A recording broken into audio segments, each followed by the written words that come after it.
Hey, listen to Wrestling Roundup on FreeFM 89.0, ArrowFM, and MPR. As always, I'm Grady, and live on Skype we got Josh. Hey. Welcome to episode 350 of Wrestling Roundup.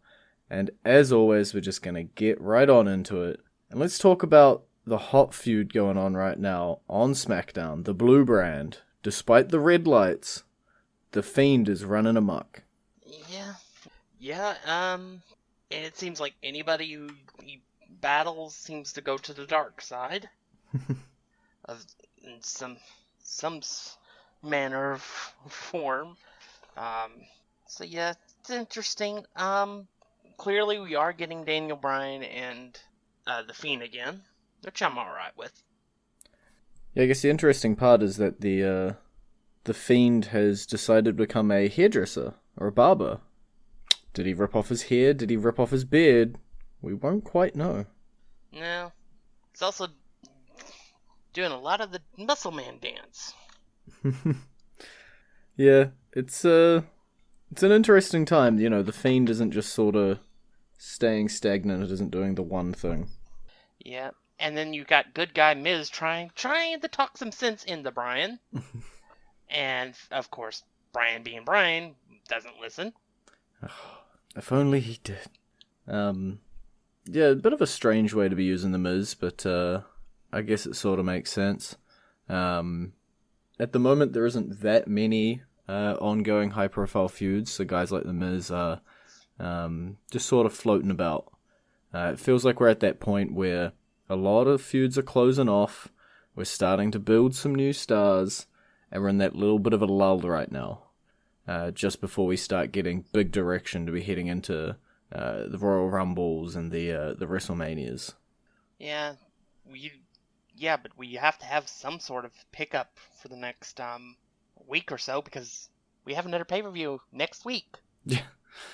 Yeah, I took a look. I'm like, TLC is the 16th, I think? 15th. 15th for you guys, 16th for us, I think. Yep. And it's TLC, so as you say, we got 2 SmackDowns and a Raw between now and then, and as far as I can tell, there is 0 matches announced for this thing. We can obviously take pot shots at what we think is going to be on the card, but it's getting pretty close. Should probably start announcing some stuff. To be fair, though, it wouldn't be the first time we've gotten so close to a pay-per-view and then just all the matches been announced the week before or the day before on social media. Yeah, it's not like a certain other company isn't guilty of doing that.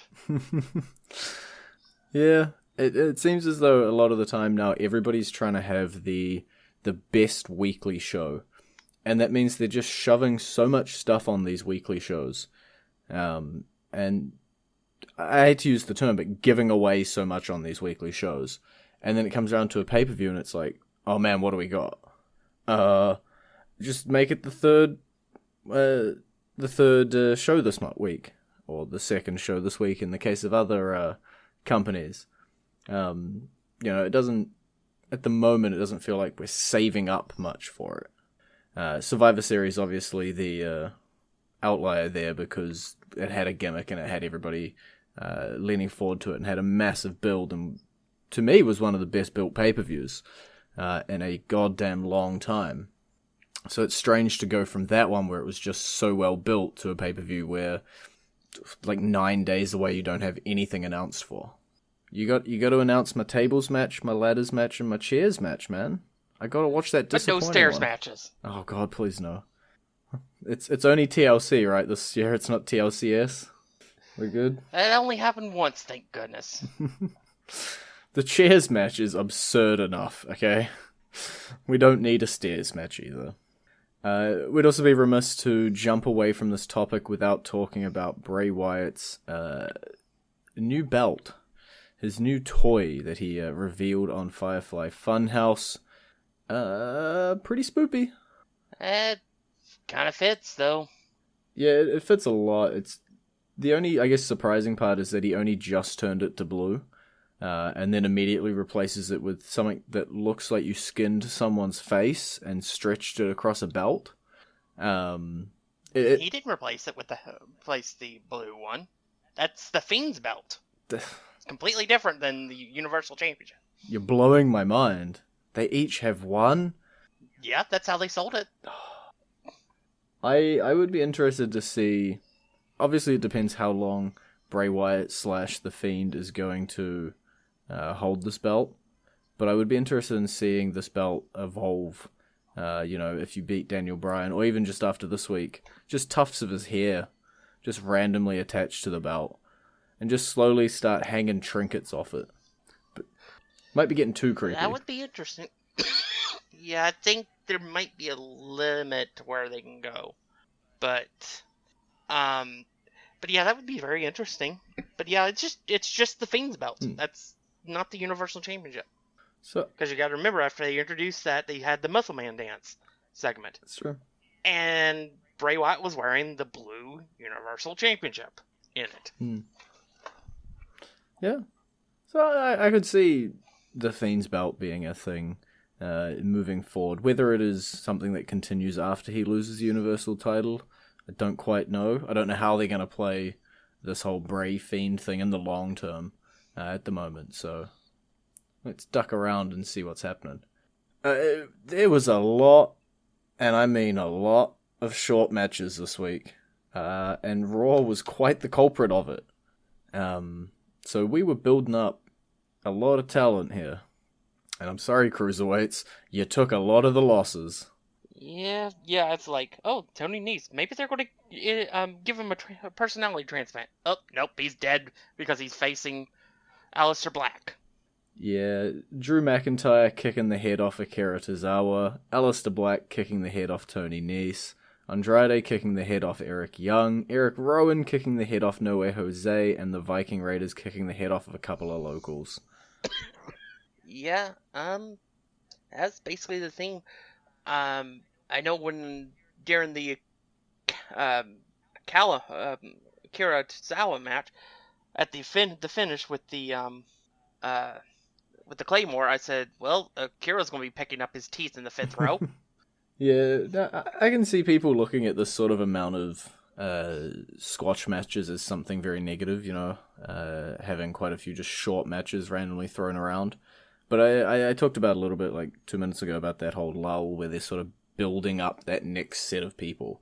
And I wouldn't be surprised if McIntyre, Black, Andrade, Rowan, and the Viking Raiders are heavily featured in this next 3 to 4 month stretch. Yeah, there's definitely, I think it's definitely the case of the Viking Raiders because they're the tag team champions. Mm-hmm. You've got to feature that title in some form, whether it's top tier or not. You still have to feature it. Then you have Andrade, who's clearly got wind in his sails, had it for a while, and then you got your boy Drew, who's basically just a gatekeeper right now that they're looking to build towards maybe say it, maybe a future U.S. title match. Oh, you had to say U.S. title match. You could have said, Brock Lesnar match that he wins, and instead you go with the U.S. title match.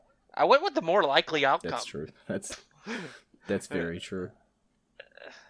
I feel like you look at these guys, the two you didn't mention, even Aleister Black and Eric Rowan, even Rowan back on SmackDown was still being built quite well. Yeah, because he did beat Roman. So I don't know, I feel like if you include those guys, and then you threw in your others, pretty much the guys who are in the main event as well, a couple others like Randy Orton and Rollins and Owens and Lashley and Rusev, and that's sort of your top guys there, I think. Your sort of top 15 type dudes for Raw. It just so happened that all of their sort of squash matches happened to land on one day.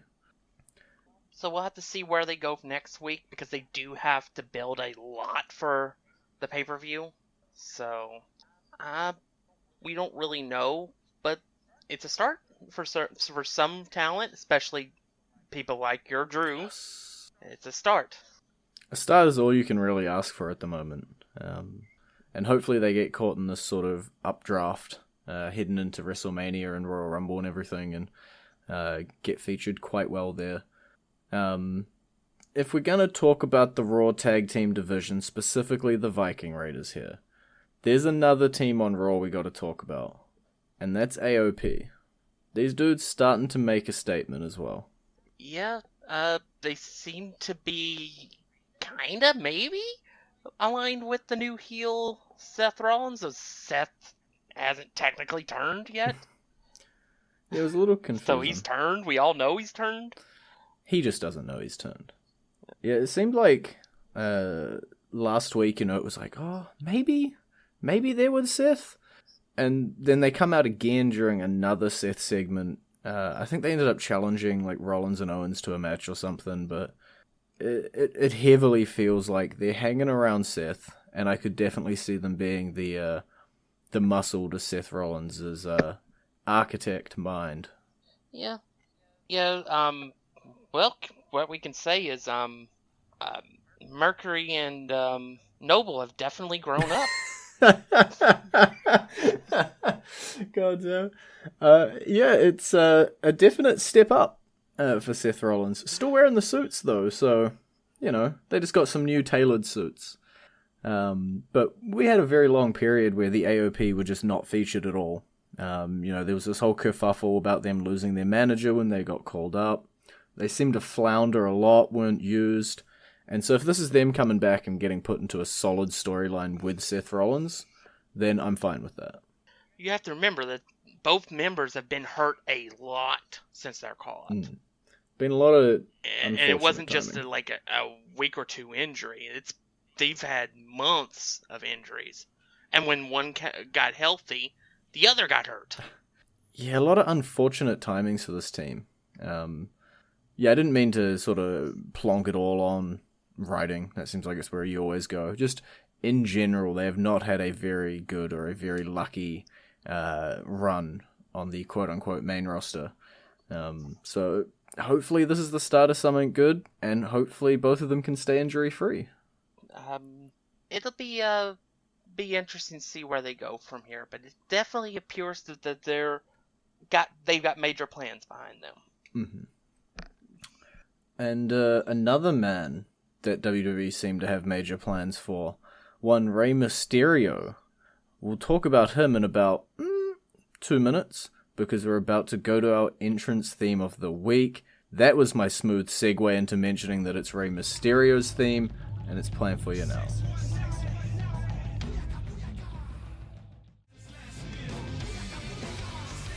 And you're back with the Wrestling Roundup on FreeFM, ArrowFM, and NPR. I'm Grady, he's Josh. And I promised to talk about Rey Mysterio, so that's where we are now. The United States champion this week teaming up with Ricochet and Humberto Carrillo in a losing effort against the OC. Yeah, we had to throw him a bone since we couldn't the week before when he actually won the title, because we had to throw the bone to Rhea Ripley. Yeah, so many bones. Yeah. So yeah, it's an interesting thing. I'm starting to get worried about Ricochet though, because even though he is in a decent spot, he is beginning to take a few too many L's lately. Yeah, it seems as though whenever they need a sort of mid-card, upper mid-card guy to look strong, they just put him on Ricochet, put on a classic little 5 to 10 minute match, and then have Ricochet go under. Yeah, because Ricochet was the one that took the fall in the Fatal 4-Way last week. That allowed Rey to be in the title match to win the title. And then Ricochet took the fall in the main event on Raw. With no solid tag team division on Raw, I wouldn't be against Aleister Black and Ricochet teaming back up again. And I know that seemed like a random pairing on NXT, but it worked, and I wouldn't be against it. I would be, because I don't think their characters align anymore. Mm-hmm. And I would rather, if I'm going to have Ricochet in a tag team, I'd rather have him tag with Humberto. Okay. Let's talk about that then. Because Humberto's a dude who sort of came out of nowhere from 205 Live, came on Raw, got some wind in his sails, as you'd say, and seems to be elevated to the level of Ricochet. Yeah. He's only like 24, so definitely got a lot of promise going ahead. So we'll have to see what they decide to do, but there's definitely options if they want to develop them for the future, as far as the Latin star, the Latino star. They have Ricochet, they have Andrade, and now they appear to have possibly Humberto Carrillo. Yeah, so it really comes down to what cards is WWE going to play moving forward. Yeah, once upon a time, their option was Alberto Del Rio. And Full we stop, all no other option. well know how that ended. Yeah, we do quite a bit.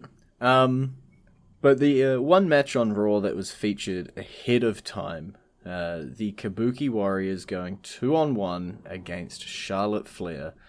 Now, I am quite glad, because I was worried heading into this, but the obvious outcome did happen. Yeah, it was a great match. It was a great match. I have to wonder, who will Charlotte get to team with her? The face against the Kabuki Warriors. And eventually win the titles. Well, let's talk about a little show called Starrcade. Because obviously the Kabuki Warriors heading into Raw were only still the WWE Women's Tag Team Champions because they successfully defended it on this glorified house show. I mean WWE Network special event, where it was the Kabuki Warriors versus Bayley and Banks versus Bliss and Cross versus Charlotte Flair and Becky Lynch. Or we could talk about a Madison Square Garden house show that's advertising Becky and Charlotte versus the Kabuki Warriors for the tag team titles. There's a lot of ways to get to this Lynch and Flair are gonna team up thing.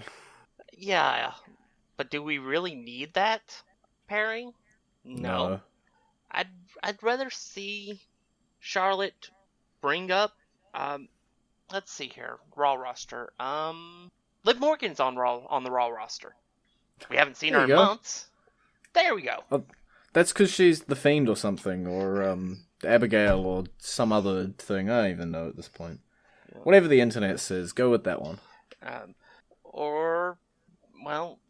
Technically, I guess you could have interpromotional tag teams. Dana Brooke. There we go. They used to be a partnership. Why not? Yeah, there's a heap of options you can go with Charlotte here to take on the Kabuki Warriors 2-on-2, nice and fair down the middle. But I got this sinking feeling that it will be Lynch and Flair. Yeah, that will complete the quintet for Charlotte. But Becky can never have such an honor. She can if she wants, but it's most likely she won't. Nope, because it would revive her, and it would involve her doing a lateral move to Wednesdays. Yeah. Lateral moves are fine, you can go in either direction. But she probably won't. No, not when she wants to be the man, and to be the man, you've got to be on Raw or SmackDown. Mm-hmm. Sorry, NXT. It's fine, they know they're the third brand. At least numbers-wise. They're definitely the third brand. Hey, maybe 10 years down the line, she can pick it up then. But yeah, it looks as though Kabuki Warriors versus Flair and someone possibly going to be announced for TLC, given we've got to build a card for that pretty quickly. I could definitely see that finding its way on the card. Let's spend a little bit of time talking about this Bobby Lashley, Rusev, Lana storyline, okay? So at Starrcade, or even before that, there was a restraining order put out on Rusev, and then Starrcade comes along. Kevin Owens subs in. He takes on Bobby Lashley. Rusev gets involved, runs away, and then on Raw, Lashley and Lana were arrested. Yeah, because even though they made it look like it was racism, it was actually something else. Because Tennessee actually has a law that adulterers can be arrested for adulting. Nice. So it was actually a lot smarter than the internet wants to give WWE credit for. Mm-hmm. Of course, I'll never give them credit for anything being smart. Yeah. So what can we say? I thought it was very entertaining. I was dying laughing. You were thoroughly sports entertained. Yep, I was thoroughly sports entertained. And goddamn knows where they're going with this. But when I want Rusev to put a restraining order on Lana, because I think that would be hilarious. Yeah, I could definitely see a counter order coming up here, but I don't know. For those people who sat around for 6 months or however long it was and complained that Rusev wasn't being used, and now they're complaining because he's being used but not the way they want, shut up. I think I'm allowed to say that on radio, probably. Be quiet. There we go, I can definitely say that one. He's being used in still quite a high-profile position on Raw. And I'm sure this will launch pad at the end when this feud's all wrapped up and rolled up. Yeah, there's definitely something brewing here. We're not quite sure what, but I don't think it's really a bad thing. And these same people that are complaining about the storyline are the same people that begged and pleaded for WWE to do TV 14s type storylines. Mm-hmm. They begged and pleaded for the Attitude Era. This storyline right here can't possibly be more Attitude Era. Yep. To me, and I don't know how fast we're gonna get there, but the thing I see looking at this, obviously the way Kevin Owens is being sort of interlaced into it at the moment, is Kevin Owens and Rusev versus Lashley and Rollins. When that eventually simmers out. That's quite a good spot to be. Yeah. I actually think we'll probably see more along the lines of Seth and KO versus AOP, which will then spin off. Mm-hmm. With Rusev helping him. KO after Seth inevitably backstabs Kevin Owens. And so that is Seth Rollins, one member of the Shield, but let's jump over to Friday night SmackDown and let's look at the other side. So at the moment it seems as though we're looking at some sort of Reigns-Corbin kerfuffle, but King Corbin has decided to surround himself, as he seems to always do, with a few friends in Dolph Ziggler and Robert Roode. Yeah, he's determined to make a statement with Reigns by humiliating him supposedly on this week's SmackDown. It'll blow up in his face because of course it will. That's half the fun, right? If you harken back to like Saturday morning cartoon, the villain blowing up in his face is the best part. Yeah. Corbin's so good at what he does. He doesn't quite get the credit he deserves. No, he just gets pooped on by everybody. But yeah, I'm hoping this feud, as you say, gets him that credit he deserves.